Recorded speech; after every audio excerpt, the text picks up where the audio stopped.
गणेश चतुर्थी व्रत की कथा। पौराणिक एवं प्रचलित श्री गणेश कथा के अनुसार एक बार देवता कई विपदाओं में घिरे थे। तब वह मदद मांगने भगवान शिव के पास आए। उस समय शिव के साथ कार्तिकेय तथा गणेश जी भी बैठे थे।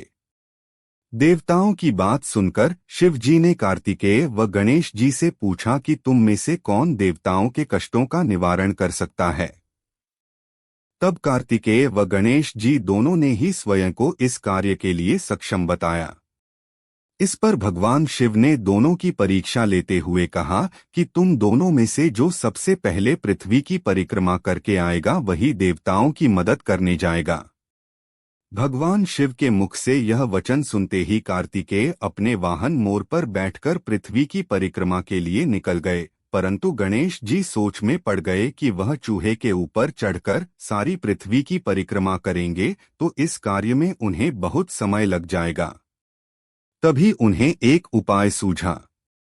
गणेश अपने स्थान से उठे और अपने माता पिता की 7 बार परिक्रमा करके वापस बैठ गए। परिक्रमा करके लौटने पर कार्तिकेय स्वयं को विजेता बताने लगे। तब शिव जी ने श्री गणेश से पृथ्वी की परिक्रमा न करने का कारण पूछा। तब गणेश ने कहा, माता पिता के चरणों में ही समस्त लोक हैं। यह सुनकर भगवान शिव ने गणेश जी को देवताओं के संकट दूर करने की आज्ञा दी। इस प्रकार भगवान शिव ने गणेश जी को आशीर्वाद दिया कि चतुर्थी के दिन जो तुम्हारा पूजन करेगा और रात्रि में चंद्रमा को अर्घ्य देगा उसके तीनों ताप यानी दैहिक ताप, दैविक ताप तथा भौतिक ताप दूर होंगे। इस व्रत को करने से व्रतधारी के सभी तरह के दुख दूर होंगे और उसे जीवन के भौतिक सुखों की प्राप्ति होगी। चारों तरफ से मनुष्य की सुख समृद्धि बढ़ेगी। पुत्र पौत्रादि धन ऐश्वर्य की कमी नहीं रहेगी। गणेश चतुर्थी व्रत की दूसरी कथा। एक समय की बात है, राजा हरिश्चंद्र के राज्य में एक कुम्हार था। वह मिट्टी के बर्तन बनाता, लेकिन वे कच्चे रह जाते थे। एक पुजारी की सलाह पर उसने इस समस्या को दूर करने के लिए एक छोटे बालक को मिट्टी के बर्तनों के साथ आवा में डाल दिया। उस दिन संकष्टी चतुर्थी का दिन था। उस बच्चे की मां अपने बेटे के लिए परेशान थी। उसने गणेश जी से बेटे की कुशलता की प्रार्थना की।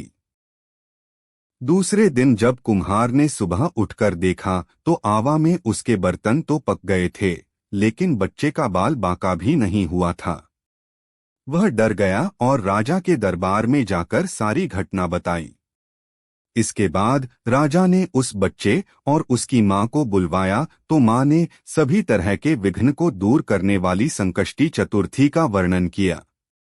इस घटना के बाद से महिलाएं संतान और परिवार के सौभाग्य के लिए संकट चौथ का व्रत करने लगीं। तीसरी कथा। एक समय की बात है कि विष्णु भगवान का विवाह लक्ष्मी जी के साथ निश्चित हो गया। विवाह की तैयारी होने लगी। सभी देवताओं को निमंत्रण भेजे गए, परंतु गणेश जी को निमंत्रण नहीं दिया, कारण जो भी रहा हो। अब भगवान विष्णु की बारात जाने का समय आ गया। सभी देवता अपनी पत्नियों के साथ विवाह समारोह में आए। उन सबने देखा कि गणेश जी कहीं दिखाई नहीं दे रहे हैं। तब वे आपस में चर्चा करने लगे कि क्या गणेश जी को नहीं न्योता है या स्वयं गणेश जी ही नहीं आए हैं। सभी को इस बात पर आश्चर्य होने लगा। तभी सबने विचार किया कि विष्णु भगवान से ही इसका कारण पूछा जाए। विष्णु भगवान से पूछने पर उन्होंने कहा कि हमने गणेश जी के पिता भोलेनाथ महादेव को न्योता भेजा है। यदि गणेश जी अपने पिता के साथ आना चाहते तो आ जाते, अलग से न्योता देने की कोई आवश्यकता भी नहीं थी। दूसरी बात यह है कि उनको 1.25 मन मूंग, 1.25 मन चावल, 1.25 मन घी और 1.25 मन लड्डू का भोजन दिन भर में चाहिए।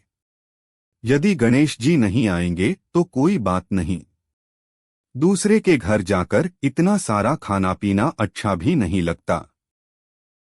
इतनी वार्ता कर ही रहे थे कि किसी एक ने सुझाव दिया, यदि गणेश जी आ भी जाएं तो उनको द्वारपाल बनाकर बैठा देंगे कि आप घर की याद रखना।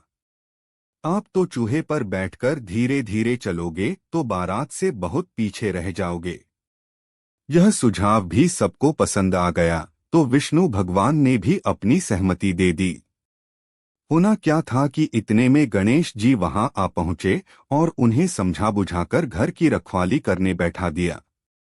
बारात चल दी, तब नारद जी ने देखा कि गणेश जी तो दरवाजे पर ही बैठे हुए हैं, तो वे गणेश जी के पास गए और रुकने का कारण पूछा।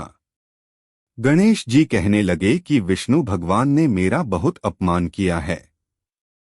नारद जी ने कहा कि आप अपनी मूषक सेना को आगे भेज दें, तो वह रास्ता खोद देगी जिससे उनके वाहन धरती में धंस जाएंगे, तब आपको सम्मानपूर्वक बुलाना पड़ेगा। अब तो गणेश जी ने अपनी मूषक सेना जल्दी से आगे भेज दी और सेना ने जमीन पोली कर दी। जब बारात वहां से निकली तो रथों के पहिए धरती में धंस गए। लाख कोशिश करें परंतु पहिए नहीं निकले। सभी ने अपने अपने उपाय किए, परंतु पहिए तो नहीं निकले बल्कि जगह जगह से टूट गए। किसी की समझ में नहीं आ रहा था कि अब क्या किया जाए। तब तो नारद जी ने कहा, आप लोगों ने गणेश जी का अपमान करके अच्छा नहीं किया। यदि उन्हें मनाकर लाया जाए तो आपका कार्य सिद्ध हो सकता है और यह संकट टल सकता है। शंकर भगवान ने अपने दूत नंदी को भेजा और वे गणेश जी को लेकर आए। गणेश जी का आदर सम्मान के साथ पूजन किया, तब कहीं रथ के पहिए निकले। अब रथ के पहिए निकल को गए, परंतु वे टूट फूट गए तो उन्हें सुधारे कौन। पास के खेत में खाती काम कर रहा था, उसे बुलाया गया। खाती अपना कार्य करने के पहले श्री गणेशाय नमः कहकर गणेश जी की वंदना मन ही मन करने लगा। देखते ही देखते खाती ने सभी पहियों को ठीक कर दिया। तब खाती कहने लगा कि हे देवताओं, आपने सर्वप्रथम गणेश जी को नहीं मनाया होगा और न ही उनकी पूजन की होगी, इसीलिए तो आपके साथ यह संकट आया है। हम तो मूर्ख अज्ञानी हैं, फिर भी पहले गणेश जी को पूजते हैं, उनका ध्यान करते हैं। आप लोग तो देवतागण हैं, फिर भी आप गणेश जी को कैसे भूल गए। अब आप लोग भगवान श्री गणेश जी की जय बोलकर जाएं, तो आपके सब काम बन जाएंगे और कोई संकट भी नहीं आएगा। ऐसा कहते हुए बारात वहां से चल दी और विष्णु भगवान का लक्ष्मी जी के साथ विवाह संपन्न करा के सभी सकुशल घर लौट आए।